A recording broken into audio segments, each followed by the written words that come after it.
매일 라디오처럼 듣는 10분 종합 뉴스. 구독, 좋아요, 알림 설정 해두시면 매일 편하게 10분 요약 종합 뉴스를 받아보실 수 있습니다. 정치 소식, 여야 대립, 예산안 갈등 심화. 국내 정치에서는 내년도 예산안을 두고 여야 간 대립이 격화되고 있습니다. 여당은 경제 활성화와 사회적 약자 지원을 명분으로 재정 확대를 주장하고 있으며 특히 청년 일자리 창출과 복지 예산 증액을 강조하고 있습니다. 이와 함께 주요 사회 간접 자본, SOC, 사업을 통해 지역 균형 발전을 도모하겠다는 입장입니다. 반면 야당은 재정의 지속 가능성을 해치는 무리한 예산이라며 강력히 반대하고 있습니다. 이 과정에서 정부가 추진 중인 공공 일자리 확대, 전기차 충전소 인프라 구축 등에 대한 예산 항목이 논란의 중심에 서 있습니다. 특히 이번 예산안 심의에서 복지 예산의 증액을 두고 격론이 벌어졌습니다. 정부는 기초생활보장 대상 확대와 취약계층 긴급복지 지원금을 주요 내용으로 하는 복지 정책을 제안했습니다. 야당은 복지 확대로 인한 세금 부담이 국민들에게 전가될 수 있다며 신중한 접근을 요구했습니다. 이에 여당은 사회적 약자를 위한 복지 증진은 국가의 기본 의무라고 반박하며 첨예한 갈등이 이어지고 있습니다. 공직자 부동산 투기 논란과 규제 강화. 공직자 부동산 투기 문제는 사회적 신뢰를 크게 훼손하며 논란이 되고 있습니다. 최근 발표된 국토교통부 조사 결과 일부 고위 공직자들이 재개발 지역 정보를 이용해 부동산 투기에 나섰다는 의혹이 드러났습니다. 정부는 이에 대한 강력한 대책으로 공직자의 재산 공개 범위를 확대하고 부동산 거래에 대한 모니터링을 강화하기로 했습니다. 새로운 대책은 모든 고위 공직자의 부동산 거래 내역을 실시간으로 관리하고 공직자의 가족 및 직계 친족의 거래까지 포함하는 내용을 담고 있습니다. 이를 통해 공직사회의 투명성과 신뢰를 회복하겠다는 의지입니다. 하지만 일각에서는 강력한 규제도 중요하지만 공직자들에 대한 윤리 교육과 내부 고발 시스템 강화도 필요하다는 의견이 제기되고 있습니다. 북한 도발, 신형 무기 시험 발사. 한반도 정세가 다시 긴장 상태로 돌아가는 모습입니다. 북한은 어제 신형 장거리 탄도미사일 시험 발사를 성공적으로 마쳤다고 발표했습니다. 이번 시험 발사는 김정은 국무위원장이 직접 참관한 가운데 진행되었으며 북한 매체는 이를 전략적 전력 증강을 위한 중대한 성과라고 평가했습니다. 미국은 즉각적으로 성명을 발표하며 이번 발사는 유엔 안보리 결의를 명백히 위반한 행위라고 비판했습니다. 아울러 미국은 일본과 한국을 포함한 동맹국들과 긴밀히 협력하여 추가적인 제재 방안을 논의하고 있다고 밝혔습니다.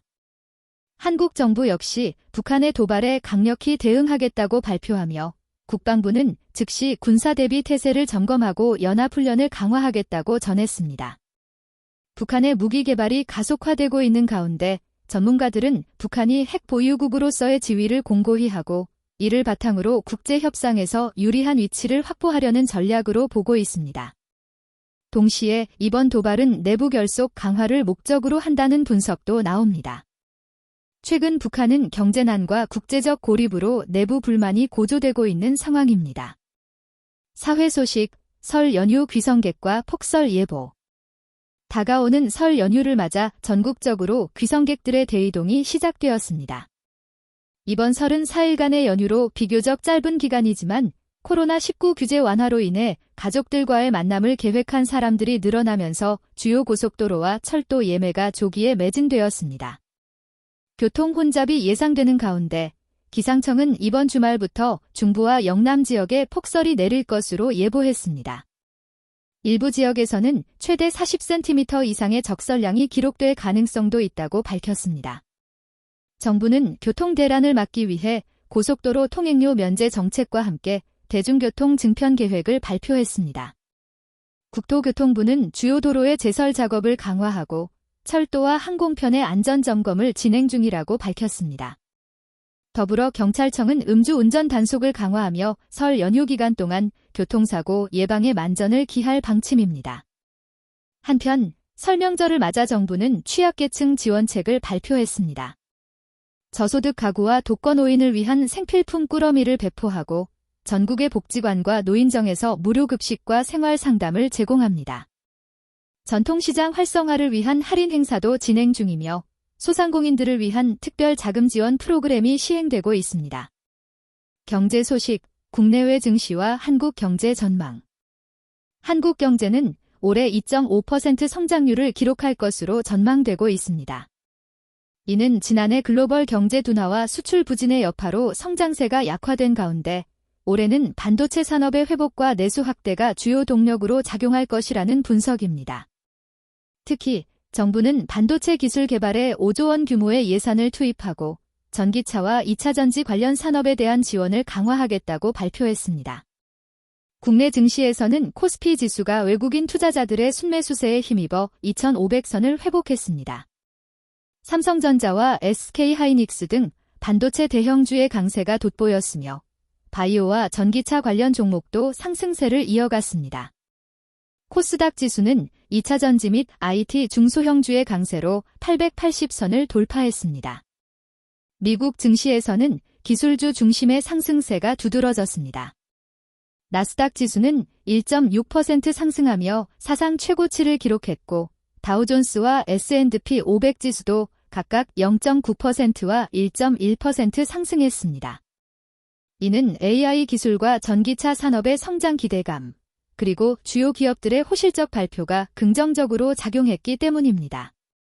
특히 엔비디아와 테슬라가 각각 4%와 3.5% 상승하며 시장을 주도했습니다. 국제 소식, 중국, 경제 성장률 목표 5%로 하향.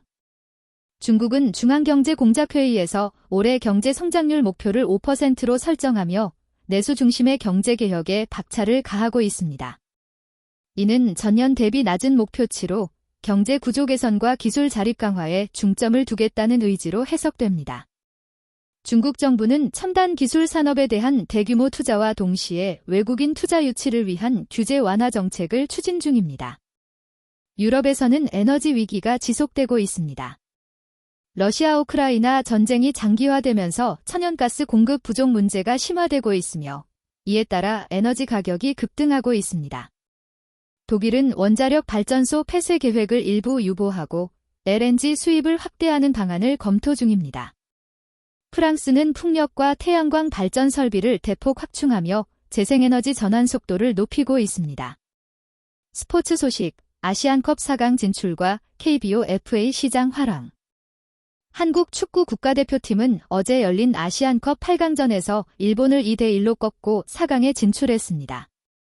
이번 경기에서 손흥민은 후반전 결승골을 기록하며 팀 승리에 결정적인 역할을 했고 이강인은 창의적인 플레이로 경기 흐름을 주도했습니다.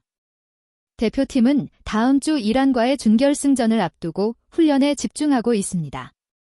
이번 대회에서 한국은 63년 만에 우승을 목표로 하고 있어 국민들의 관심이 뜨겁습니다.